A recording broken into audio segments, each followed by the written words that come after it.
محبة والهنا وطني أتذكر من أنا.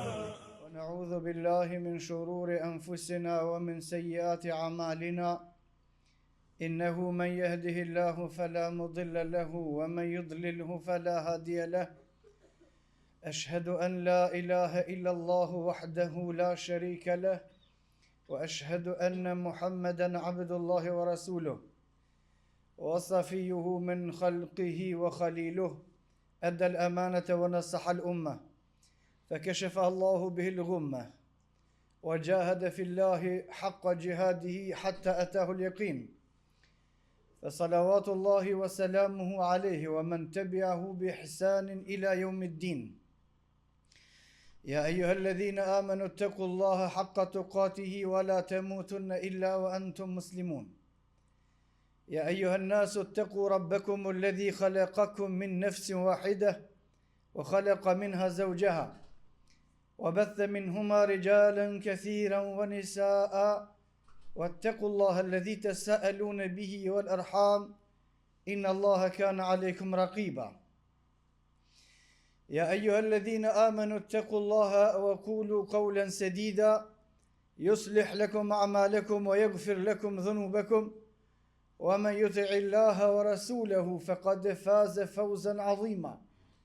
أما بعد فإن أصدق الحديث كتاب الله وخير الهدي هدي محمد صلى الله عليه وسلم وشر الأمور محدثاتها وكل محدثة بدعة وكل بدعة ضلالة.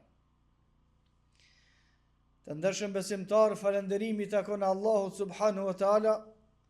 Mëshira e Allahut qoftë mbi pejgamberin ton Muhammedin sallallahu alaihi wasallam, mbi shokët e tij dhe mbi të gjithë muslimanët. Thot Allahu subhanahu wa taala në Kur'an, duke përshkruar gjendjen dhe situatën e njerëzve në ditën e Kiametit, yawma tabyaddu wujuhum wa taswaddu wujuh. Në ditën e Kiametit disa njerëz do të ndriçojnë fytyrat e tyre, do t'ju zbardhen fytyrat e tyre, kurse disa të tjerëve fytyrat do t'u nxihen. Pra në ditën e Kiametit njerëzit janë vetëm në dy lloje, me fytyrat zeza dhe me fytyrat bardha. Në këtë dynjë është edhe një lloj i tretë, ata janë munafikin, të cilët paraqiten me fytyra të bardha para njerëzve për shkak të dyftërsisë që e kanë dhe për shkak të rolit të dyfisht që e luajnë në mesin e njerëzve, por në ditën e Kiametit gjendja e tyre do të ndryshojë dhe ata do të jenë së bashku me pabesimtarët me fytyrat e nxira. Jo me të bjeddu wujuhu e të swaddu wujuh. Atë ditë disa fytyra do të ndriçojnë, kurse disa të tjera do të nxihen. Fa amma alladhina biyaddat wujuhuhum fa fi rahmatillahi hum khalidun. Sa u përket atyre të cilëve u kanë ndriçuar fytyrat, ata do të jenë të përfshirë nga mëshira e Allahut subhanahu wa taala dhe banor të xhenetit përgjithmonë. Wa amma alladhina swaddat wujuhuhum, kurse sa u përket atyre të cilëve fytyrat do t'u nxihen, e kafartum ba'd imanikum, nxirja u ka ardhur për shkak të kufrit që e kanë bë në argumentet të cilat i kanë besuar dhe i kanë pa dhe i kanë ditë. Fadhuqul adhabe bima kuntum taksibun. I thot Allahu subhanahu wa taala, shijoni merrni dënimin e xhehenemit si rezultat që vetë i keni punuar veprat të cilat çojnë në zjarr. Me lena Allah subhanahu wa taala sot do të shohim disa prej shkaqeve të cilat çojnë me i shëndrit fytyra besimtarëve në ditën e Kiametit. Dhe në hutbën e ardhshme, nëse don Allah subhanahu wa taala, shkaqet që çojnë me u nxjerrë fytyra e njeriut në ditën e Kiametit. Shëndritja e fytyrës është veçori që u ndodh besimtarëve edhe në këtë dynjë, por në botën tjetër është qëllimi kryesor. Edhe sahabët këtë çështje e kanë ditë mirë. Allahu subhanahu wa taala i mësonte në Kur'an sahabët që me bë dua. Rabbana atmim lana nurana waghfir lana. O Zoti jon, na shton neve dritën. Rabbana atmim lana nurana. O Zoti jon, na shton neve dritën. Kështu është ajeti në Kur'an. Dhe kjo është mësim për sahabët në veçanti dhe për muslimanët në përgjithësi, çështja e parë e cila bën besimtarit me i shëndrit fytyra në ditën e Kiametit është duaja, ose shkaku, një prej shkaqeve që me shëndrit fytyra në ditën e Kiametit është duaja, lutja. Me lutë Allahu subhanahu wa taala, o Allah, na e shton neve dritën. Jo rastisht përmenet lutja për shkak se kur njeriu lutet për diçka veç e ka bë përgatitjen paraprake në zemrën e vet, edhe në mendjen e vet për me realizuar një çështje. Dhe veprat realizohen atëre kur bëhet njëti i pastër dhe i sinqert. Para se me realizue veprat të tjera të cilat bën që me shëndrit fytyra në ahiret, është lutja, doja me lutë Allahu subhanahu wa taala për shkak se në një ajet tjetër Allahu subhanahu wa taala ka thonë: وَمَنْ لَمْ يَجْعَلِ اللَّهُ لَهُ نُورًا فَمَا لَهُ مِنْ نُورٍ. Ati që Allahu subhanahu wa taala nuk i jep dritë në ditë Kiametit, për atë nuk ka me pas dritë. وَمَنْ لَمْ يَجْعَلِ اللَّهُ لَهُ نُورًا فَمَا لَهُ مِنْ نُورٍ. Ati që Allahu subhanahu wa taala nuk i jep dritë në ditë Kiametit, ai nuk ka me pas dritë. Pse vjen drita në ditë Kiametit? Për shkak se në një hadith të sakt pejgamberi sallallahu alaihi wasallam ka thonë: Allahu subhanahu wa taala xhehenemin e ka dhëz 3000 vjet, derisa ka arrit nivelin e tij që e ka. 1000 vjet e para flaka e xhehenemit, thot pejgamberi sallallahu alaihi wasallam, ka qenë e bardhë. 1000 vjet e dyta duke dhëz Allahu subhanahu wa taala zjarmi, flaka e xhehenemit o bëa kuqe.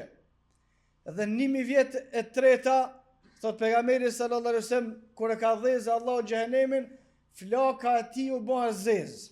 Dhe xhehenemi tash është i zi. Flaka e tij për shkak të temperaturës dhe nxehtësisë së madhe është e zez. Wa ma minkum illa wariduha. Në një ajet Allahu subhanahu wa taala thot: nuk ka kush për juve që nuk ka me u paraqit para xhehenemit. Kana ala rabbika hatman maqdiya. Kjo është vendimi i Allahut subhanahu wa taala. Thumma yunajji Allahu alladhina ittaqaw. Pastaj ka më i shpëtua Allahu subhanahu wa taala ata të cilët kanë qenë të devotshëm. Wa nadharu adh-dhalimina fiha jithiya. Kurse zullumçarët ka më i lënë aty sikur më paskon trupat pa lëvizshëm. Gjithë se cili prej besimtarve ka me hyp në urën e siratit, dhe ura e siratit është e vendosur mbi xhehenem. Dhe flaka e xhehenemit është e errët, është errësirë. Nuk shef njeriu asnjë gjë. O men lem yaj'alillahu lahu nuran fama lahu min nur. Ati që Allahu subhanahu wa taala nuk i jep dritë në këtë vend, ai nuk ka dritë. Summun bukmun umyun fahum la yarji'un. Kanë me metët Allahu aty të verbër, të shurdhër, as nuk shohin, as nuk din ka me shku. Rabbana atmim lana nurana. Kjo është doja që duhet me thonë gjithë secili prej neve: o Allah jon, shtonaj dritën. Baza e dritës është imani, besimi. Pastaj janë veprat. Baza e dritës është imani, besimi. Dhe njeriu ndriçohet nëpërmjet imanit të tij. Kurse imani është i kurzuar pastaj me vepra. Ka thonë pejgamberi sallallahu alaihi wasallam në hadith: as-salatu nur, namazi ka me bë dritë. O sadaka, nur, edhe kush jep sadaka, ka me bë dritë në ditën e Kiametit.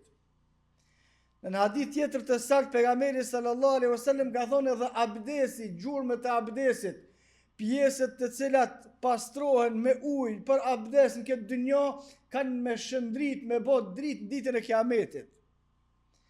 Ebu Hurajra radiallahu anhu i cili e njifte shumë mirë hadithin e pejgamberit sallallahu alaihi wasallam dhe ishte prej më të kujdesshmëve për mësimin dhe transmetimin e haditheve, kur merrte abdes i lante krahët deri nalt. Edhe pse larja e krahëve në abdes është deri mbi bryla. Thoshte Ebu Hurajra, për shkak se e kom dëgjuar pejgamberin sallallahu alaihi wasallam duke thonë, pjesët e lara në abdes kanë me shëndrit. Atëre Ebu Hurajra u mundonte me prek sa më shumë pjesë të abdesit që me i bën dritë në ditën e Kiametit. Kjo jep besimtarëve me i pas dy kujdesje të mëdha. Një, mos i lëni pjesë të abdesit pa i la, duke u gut, ose kur është ftoft, ose duke pritue, e me lën fytyrën pjesë saj pa i la, e me lën krahët pjesë tyre pa i la, e me lën kom themrat pa i la.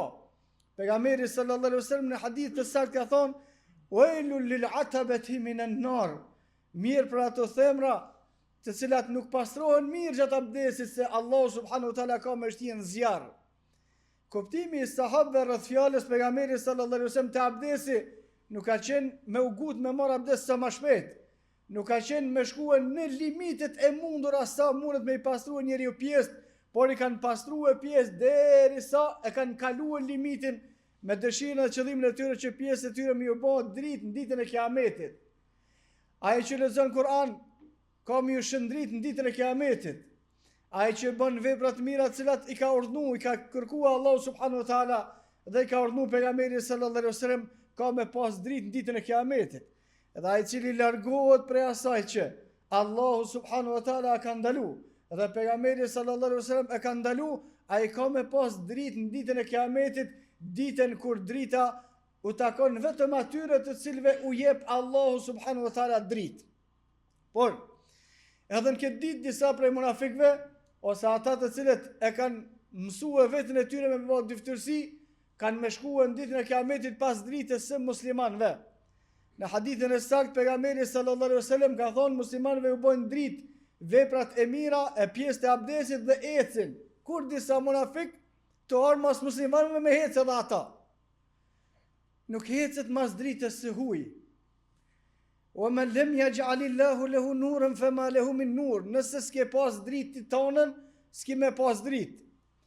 Thot pejgamberi sallallahu alaihi wasallam, kur Allahu subhanahu wa taala do t'ia ndërprem dritën munafikëve dhe do të mbesin të shurdhër, e do të mbesin të verbër, e nuk kanë me mujt as me fol, e s'kan me ditë ka me shkue, përveç illa tariqa jahannam, përveç rrugës e cila çon në Jahannam. Wala tahziru waziratun wizra ukhra. Kërkush nuk i bart përgjegjësitë e tjetrit dhe gjithë secili ka me dhon llogari dhe ka me marr për atë që e ka punuar vet. Pejgamberi sallallahu alaihi wasallam i ka thonë çikës vet, Fatimes: "Ya Fatimatu bint Muhammad, oj Fatime, vajza Muhammedit, i'meli, puno vet për vetit ti. Se vallahi unë nuk muj me të ndihmua diçka ditën e Kiametit." E dërguari i Allahut, Muhammedi sallallahu alaihi wasallam, e porosit vajzën e vet.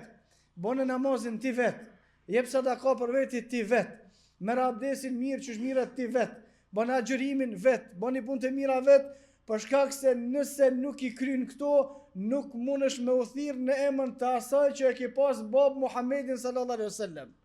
As kërkush nuk mundet me u thirr në emër kërkujna, femen lem yaj'alillahu lahu nuran fema lahu min nur, për shkak se atij që nuk i jep Allahu subhanahu wa taala dritë, ai nuk ka me pas dritë. Ne lutim Allahu subhanahu wa taala që të na ndriçon zemrat e tona me iman, pastaj na ndriçon gjymtyrët e tona me ibadete, me namaze, me abdese, me veprat e tjera. Wa qulu qawli hadha wastaghfirullaha li wa lakum fastaghfiruhu li kulli dhanbin innahu huwal ghafurur rahim.